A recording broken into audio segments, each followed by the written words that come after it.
Hello there. I want to talk a little about that most taboo of subjects, the possibility that racism is more than just a wicked set of beliefs which is rejected by all right thinking and progressive people. Most people, although they're aware that the supposedly correct view is that race, like beauty, is only skin deep, observe any number of things in the world around them which seem to hint at some deeper difference between white people and their black and Chinese neighbours, other that is than the shape of their eyes or level of pigmentation in the skin. A man might notice, for instance, that the Chinese woman living next door cannot drink alcohol because, like a third of people of East Asian heritage, she is deficient in the enzyme aldehyde dehydrogenase and that it will cause facial flushing and sickness. This woman is also lactose intolerant, something she has in common with 90% of American Asians. The consequent lack of calcium ingested from dairy products means that she is at increased risk of developing osteoporosis in later life. This surely hints at some deeper difference between her and the white people living in the area, other than mere skin colour and the presence or absence of an epicanthic fold of the upper eyelids. Across the road from our imaginary observer lives a black family. Their children stood up, walked and jumped at an earlier age than the white children living in the street. This tendency for black babies to reach their gross motor milestones earlier than white children is international and cross-cultural. It's been seen alike in black children in British and American cities, those raised on farms in the Caribbean, and children born in the African rainforest. Black children simply develop physically faster than white ones. Puzzled Mr. Everyman knows too that African American men have the highest rates of prostate cancer in the world, and it has been speculated that this is connected in some way with the greater levels of testosterone circulating in the bloodstream of black men. A lot of people think along these lines and are perplexed when watching a television documentary about, say, Pygmies in Central Africa. Here are people who are a foot or so shorter than the average American or British person, whose skins are a completely different colour, and whose skulls tend to have different proportions. And yet they do not apparently belong to a different race at all. The very idea is dangerous nonsense. Sometimes those trying to get to grips with the supposed non-existence of human races will wonder idly about the case of domesticated dogs, which all belong to the single species, Canis familiaris, and yet show enormous variation in physical appearance, temperament and intelligence.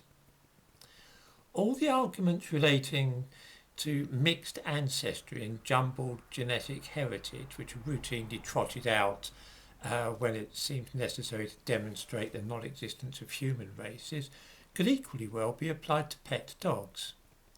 It remains undeniably true, though, that while the average parent might allow his small child to romp on the floor with a friendly spaniel, he would be ill-advised to allow the same behaviour with an American pit bull terrier.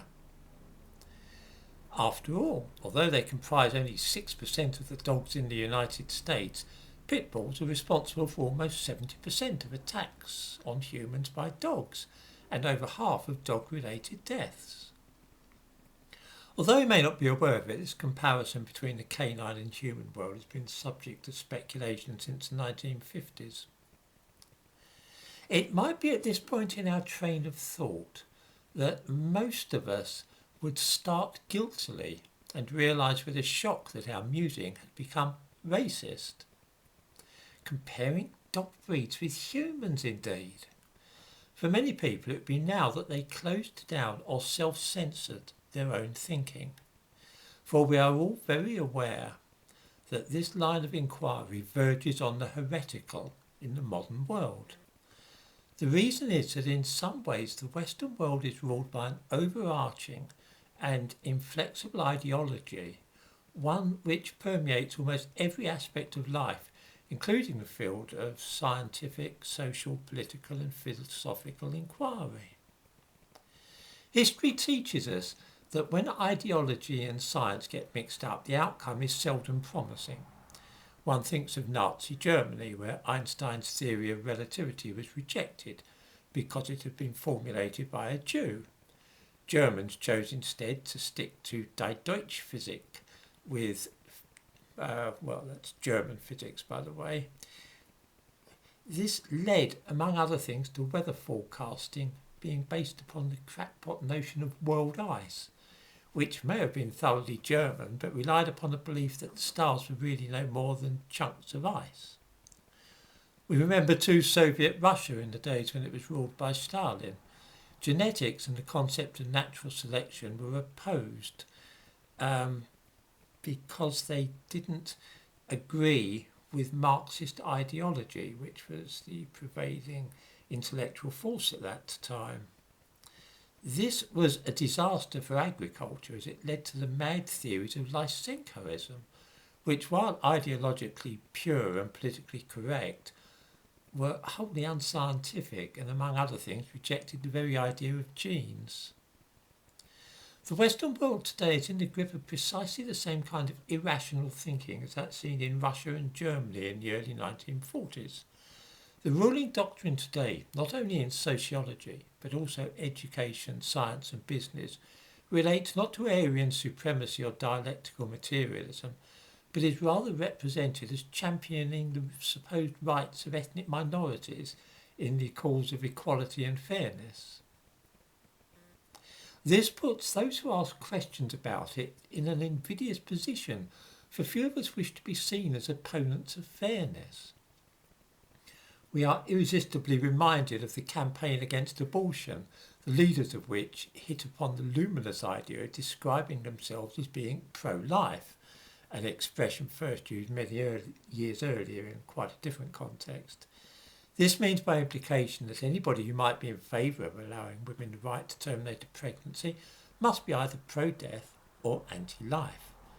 In the same way, those who have control of the current narrative relating to race and ethnicity introduce a wholly false dichotomy and hint broadly that anybody who does not subscribe to their own version of opposition to racial prejudice must be an enemy of equality and wishes to make society more unfair than it currently is.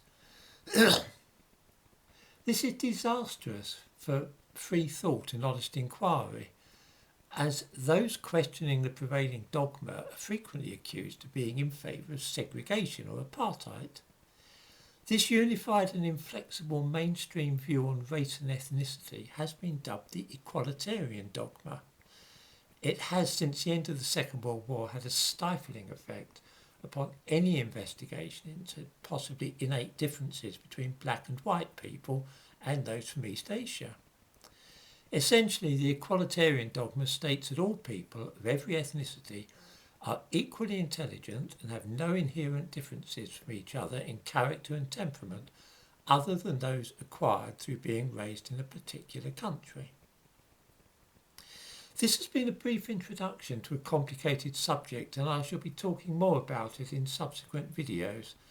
I give references in the description to this video so that those interested may read further on the matter.